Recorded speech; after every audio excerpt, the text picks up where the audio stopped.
Thank you very much. Hello, everybody. My name is Jason, and I am an MA candidate here at UVic. And I thought today I would talk to you about my thesis project as I conceive of it so far.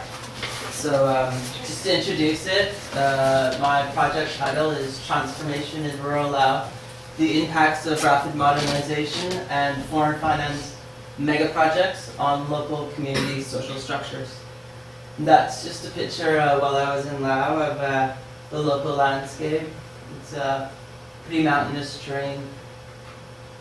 So the purpose of my project is an examination of the impacts, as I said, that large-scale foreign-funded economic development projects and the growing pervasiveness of a modern market economy are having on the social and economic structures of what are previously remote and primarily subsistence-based village communities situated near the sites of these development projects. And so the prediction I have for my thesis, the findings that I expect to have are that in the face of a rapidly changing local environment, village communities will react in three principal and often overlapping ways. So first, they'll resist the change and fight to save their community, save the structures as they've traditionally been. Second, they will attempt to adapt to the changing environment by incorporating some of the most desirable or necessary opportunities brought on by development initiatives and the market economy, while also seeking to protect their traditional values and identities. And finally, they'll capitulate, accepting the inevitability of change, and look to take advantage of the availability of the modern infrastructure in a way that's like wholesale modernization. They just give up on traditional structures and adopt a very modern approach. So I expect, of course, there'll be intermingling of all of these three possibilities. So for my project, I'm using as a case study the Nantham 2 hydroelectric project. This is a fairly recent development that they're just finished building now. So I'll just take a minute and talk about that hydroelectric project. So the Nantham 2 hydroelectric project is located along the Nantham River in the Nankai Plateau region of the central Lao province of Cameroon. The Nantham Power Company is the name given to the development consortium that designed, constructed, and is maintaining the project for the next 25 years. Officially inaugurated December 9th, 2010, the project is expected to generate an average of $80 million US per year in revenue to the Lao government. The resulting reservoir for the project covers 450 square kilometers of Nankai Plateau, causing the displacement of 6,780 villagers out of the plateau and to resettlement locations more accessible and connected to modern market infrastructure. So this is a picture of what the typical resettlement village looks like. I can't remember the name of this village, it might be Slotma, but anyway, it's a resettlement village that's been constructed by this development consortium for these displaced communities. According to Asia Development Bank and World Bank's Social and Poverty Impact reports, resettled villagers can expect to benefit from improved housing, irrigated land, access to new roads, introduction of village water pump, increased sanitation infrastructure, mills for local production, increased access to modern healthcare and schools, electricity within the village, increased opportunities for wage laboring, education in new agricultural techniques such as vegetable gardening, and modern conveniences such as TVs and refrigerators. And I watched a documentary that inside the house These houses are equipped with satellite dishes. They do have electricity. They even have like a radio system that was shown that was beyond anything I have. So a lot of modern equipment. And importantly, the details of the equipment available in this village and the infrastructure that has been created, according to Asian Development Bank and World Bank representatives, were created through a negotiation, a long process of consultations and negotiations with these communities. So, but I found some reports of some of the outcomes already, so I'll just talk about this. However, despite all the months of consultative negotiations, villager reports of life after resettlement have been mixed. One relocated villager interviewed for an ABC documentary on construction projects along the Mekong put it like this. He said that he liked the electricity and it was very entertaining for him to watch the TV, listen to music, or use the refrigerator. However, the soil was of poor quality and didn't produce enough crop to subsist on. His community had a limited say on the location of the village, and there was no nearby river and available forest products where there was not as an abundance in the local environment of resources as in his past location in the Nampai Plateau. And this worried him because before he never needed to go to a market, involve himself in the market economy in order to feed himself, in order to survive. But now, if he, because of the poor soil quality and because of the lack of a river, if he doesn't go to the market and buy food, he doesn't eat. So that's one of the reactions of a community member right in this Nankai area, and also resettlement villages towards areas of intense infrastructure. Modern infrastructure development is a program that's been undergone in Laos for some time now, so there's been some reports that other communities who have been resettled for a longer period of time have also experienced some outcomes, which I'll go over here. So some of the noted effects of resettlement on traditional subsistence-based social structures are older community members are sometimes unsure of how to adapt to a market-based approach to subsistence when they have always lived off of the land. A growing number of youth are leaving the villages to take advantage of wage labor opportunities in urban areas, especially Thailand, which means that elderly can no longer count on the younger generation and to help them with the day-to-day living practices, living needs, as traditionally they would. But it also means the potential for financial assistance in the form of remittances. Nevertheless, some social relations between generations have become strained in instances where youth have begun re-identifying themselves away from their position and identity within the village and towards their own conceptualization of a more modern consciousness. And oftentimes this is a romanticized version that comes from Thai pop culture because now the use of the satellite dishes to capture signals from Thailand is pretty pervasive throughout Laos. And most of the village communities that I've seen have that, and there have been documented reports of this effect on the local social structures in those communities. So how do we account for the, and one last thing, and this is very common of the modern market economy, is increased divide between rich and poor within the village, subject to an individual's ability to capitalize on new market-based approaches to production. Well, this is not always the case. These are just some of the examples that have been cited by researchers who have done fieldwork in some of these villages. So these are just some of the things that they have some of the results that they have found, but it doesn't mean that is always the case.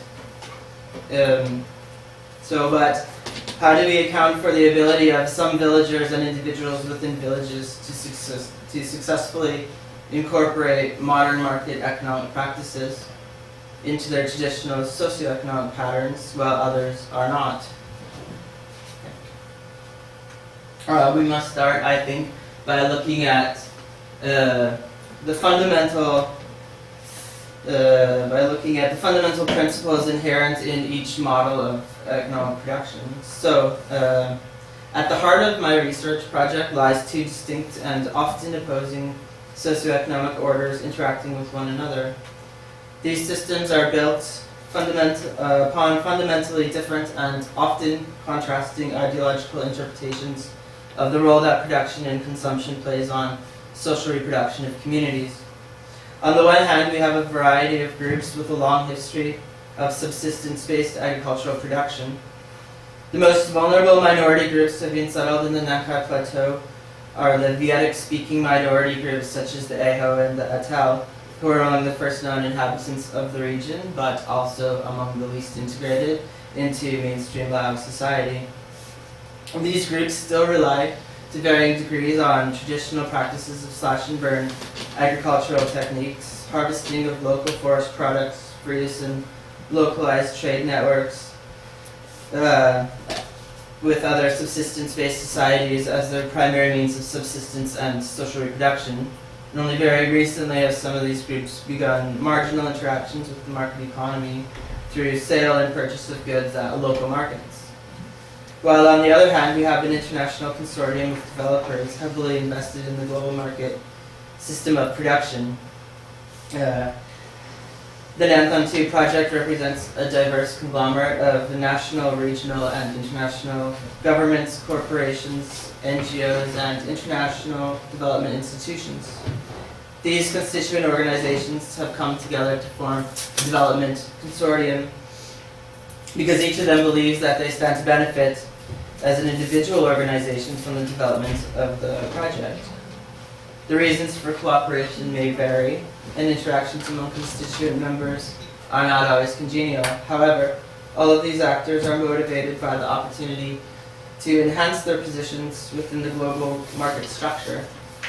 As a result, the activities that the consortium engages in work to reinforce the dominance of the global market system over more traditional socioeconomic patterns.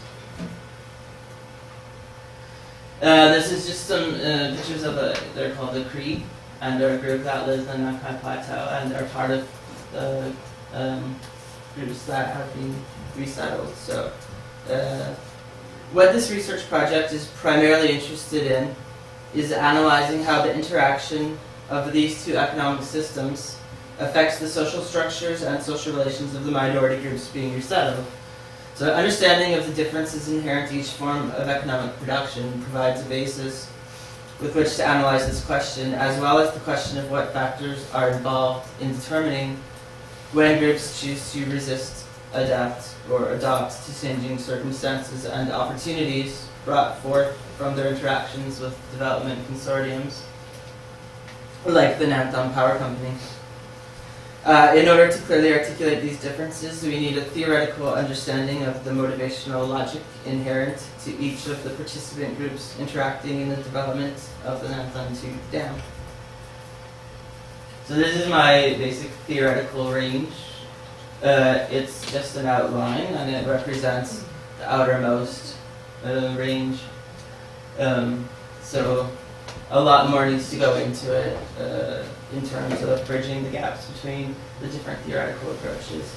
But one possibility is to borrow from the works of previous academics and scholars theoretical approaches which are capable of providing insight into how each social group and organization perceives the world it lives in and allocates meaning and value, which are major predictors involved in the decision-making process.